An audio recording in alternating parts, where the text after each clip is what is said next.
नमस्कार. जॉबच्या जॉबहबमध्ये सगळ्यांचं मनापासून स्वागत आहे. आज आपण एका जबरदस्त आणि खूप महत्त्वाच्या मिशनवर निघालो आहोत. आणि हे मिशन फक्त एका नोकरीपुरतं नाहीये, तर हे आहे मीरा भाईंदर शहराच्या आरोग्याचं भविष्य घडवण्याबद्दल. ही भरती म्हणजे शहराची आरोग्य यंत्रणा एकदम मजबूत करण्याच्या दिशेने टाकलेलं एक भलं मोठं पाऊल आहे. चला तर मग या रोमांचक प्रवासाला सुरुवात करूया. कधी विचार केलाय का की एका अख्ख्या शहरासाठी, हो, संपूर्ण शहरासाठी एक मजबूत, अभेद्य असं आरोग्याचं कवच बनवायला नक्की काय लागतं? म्हणजे कोण असतात ते लोक? हे योद्धे जे पडद्याआड राहून आपल्या सगळ्यांच्या आरोग्याची काळजी घेतात. प्रश्न खूप मोठा आहे नाही का? पण याचं उत्तर खरं सांगते तेवढंच इंटरेस्टिंग आणि प्रेरणा देणारं आहे. आणि या प्रश्नाचं उत्तर दडलं या एका आकड्यात, 113. हो, बरोबर ऐकलत. मीरा भाईंदर महानगरपालिकेने तब्बल 113 आरोग्य रक्षकांना साथ घातलीये.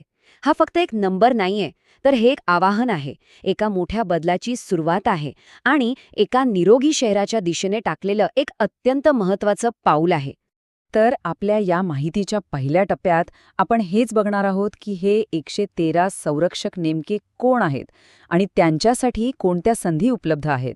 ही काही साधीसुधी नोकरीची जाहिरात नाहीये, तर समाजाच्या खऱ्या वीरांना एकत्र आणण्याची ही एक मोहीम आहे, एक मिशन आहे. चला, आता जरा या संधीच्या नकाशाचं वाचन करूया. हा असा नकाशा आहे ना, जो आपल्याला वेगवेगळ्या पदांच्या एका रोमांचक जगात घेऊन जाईल. यातलं प्रत्येक पद म्हणजे एक नवी आवाहन आणि एक नवी संधी आहे. इथे पदांची एक जबरदस्त आणि आकर्षक रेंज उपलब्ध आहे. म्हणजे अगदी उच्चस्तरीय तज्ज्ञांपासून ते प्रत्यक्ष मैदानात रस्त्यावर उतरून काम करणाऱ्या आघाडीच्या योद्ध्यांपर्यंत प्रत्येकासाठी एक खास जागा आहे. असं समजा की आरोग्यसेवेच्या इंद्रधनुष्यातला प्रत्येक रंग इथे आपल्याला बघायला मिळतोय. आता या स्लाइडमध्ये बघा, हे आहेत या मोहिमेचे स्पेशल वॅनगार्ड, म्हणजे एकदम तज्ज्ञ लोक, रेडिओलॉजिस्ट, बालरोगतज्ञ आणि सूक्ष्मजीवशास्त्रज्ञ. ह्या पदांसाठी अत्यंत खास कौशल्य लागतं. आणि हो, त्यासोबत पगारही तितकाच आकर्षक आहे, तब्बल 75,000 रुपये. ही एक उच्चभ्रू आणि खूपच महत्वाची संधी आहे, यात शंका नाही. पण थांबा, इथे एक पद आहे, एपिडेमिओलॉजिस्ट. आता हे नक्की काय करतात? सोप्या भाषेत सांगायचं झालं ना, तर हे आहेत आरोग्याचे गुप्तहेर, हेल्थ डिटेक्टिव्ह. समाजात कोणताही आजार का पसरतोय, तो कसा पसरतोय, त्याचा पॅटर्न काय आहे, या सगळ्याचा शोध घेण्याचं अत्यंत महत्त्वाचं काम हे लोक करतात. खरं तर यांच्याशिवाय आरोग्य यंत्रणा अपूर्णच आहे. आणि आता बघूया आपली फ्रंटलाईन फोर्स, आरोग्य सेवेची खरी ताकद. पूर्णवेळ वैद्यकीय अधिकारी 44 जागा, परिचारिका 28 जागा आणि MPW 16 जागा. हे आकडेच सांगतात की या मिशनला किती मोठ्या संख्येने योद्ध्यांची गरज आहे. हेच ते सैनिक आहेत जे आघाडीवर लढणार आहेत. तर मग आता वेळ आली आहे एका मजेदार पण महत्वाच्या चर्चेची. या सगळ्या पदांमध्ये सगळ्यात जास्त प्रभावी पद कोणतं? जिथे जास्त कौशल्य लागतं ते स्पेशलिस्टचं पद, की जिथे जास्तीत जास्त लोकांपर्यंत पोहोचता येतं ते फ्रंटलाइनरचं पद? चला, यावर थोडी चर्चा करूया. ही स्लाइड बघा. पगारातला फरक एकदम स्पष्ट दिसतोय. स्पेशालिस्ट पदांसाठी 75,000 रुपये, पूर्णवेळ वैद्यकीय अधिकाऱ्यांसाठी 60,000, तर परिचारिकांसाठी 18,000 रुपये. आता पगाराचे आकडे बघितले तर वाटते की स्पेशालिस्ट पदच भारी आहेत, नाही का? पण थांबा, कहाणी इथेच संपत नाही. चला, आता थेट तुलनाच करूया. एका बाजूला आहे रेडिओलॉजिस्टचं पद. पगार तब्बल 75,000, पण जागा फक्त एक. आणि पात्रता, MD किंवा DMRD सारखी एकदम हाय लेव्हलची. आता दुसऱ्या बाजूला बघा, पूर्णवेळ वैद्यकीय अधिकारी. पगार 60,000, पण जागा तब्बल 44. म्हणजे विचार करा, एका पदाला जास्त प्रतिष्ठा आहे, खास ज्ञान आहे, तर दुसऱ्या पदाचा प्रभाव, त्याची पोहोच खूप मोठी आहे. मग खरा हिरो कोण? ज्याचं ज्ञान खूप खोल आहे तो, की ज्याची सेवा शेकडो लोकांपर्यंत पोचते तो? काय वाटतं? आणि हा डोनट चार्ट मला वाटतं ह्या चर्चेला एक निर्णायक उत्तर देतोय. सर्वात जास्त गरज कुठे आहे? वैद्यकीय अधिकारी, परिचारिका आणि MPW. यावरून हेच सिद्ध होतंय की या आरोग्य कवचाचा पाया हे फ्रंटलाईन योद्धेच आहेत.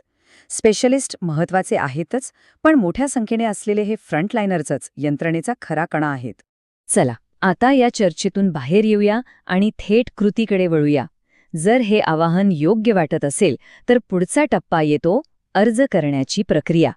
ही या मिशनची शेवटची आणि सगळ्यात महत्त्वाची पायरी आहे. ह्या शोधाचा अंतिम टप्पा आता स्पष्ट आहे आणि यश अगदी आवाक्यात आहे. अर्ज करणं हे फक्त एक फॉर्म भरणं नाही, तर ते ह्या मोठ्या मोहिमेत सहभागी होण्याचं पहिलं आणि सगळ्यात महत्त्वाचं पाऊल आहे. तर अर्ज कसा करायचा? प्रक्रिया एकदम सोपी आहे.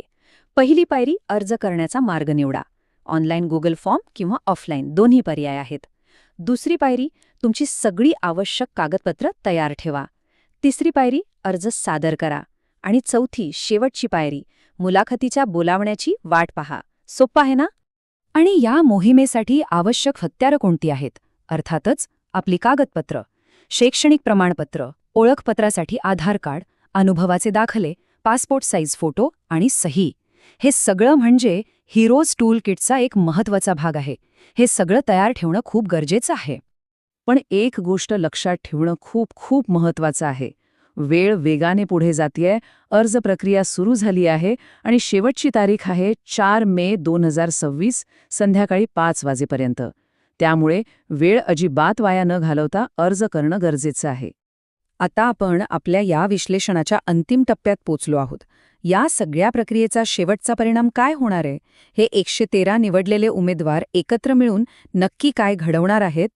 हे 113 लोक एकत्र येऊन एक नवीन सुरक्षा कवच तयार करणार आहेत. एक असं कवच जे संपूर्ण मीरा भाईंदरच्या नागरिकांच्या आरोग्याचं रक्षण करेल.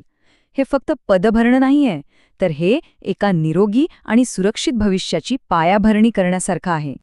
तर मग पुन्हा एकदा या आकड्याकडे पाहूया. 113. पण आता हे केवळ उमेदवार नाहीत, तर हे आहेत 113 हिरो आणि त्यांचं मिशन आहे एकच, निरोगी आणि बलशाली मीरा भाईंदर. तर मग या आवाहनाला प्रतिसाद देण्यासाठी योग्य उमेदवार तयार आहेत का? आरोग्यरक्षकांच्या या महत्त्वाच्या भूमिकेत स्वतःला पाहण्याची हीच ती वेळ आहे का? विचार नक्की करा. जॉबचं जॉब हबला सबस्क्राईब करायला विसरू नका. भेटूया पुढच्या वेळी.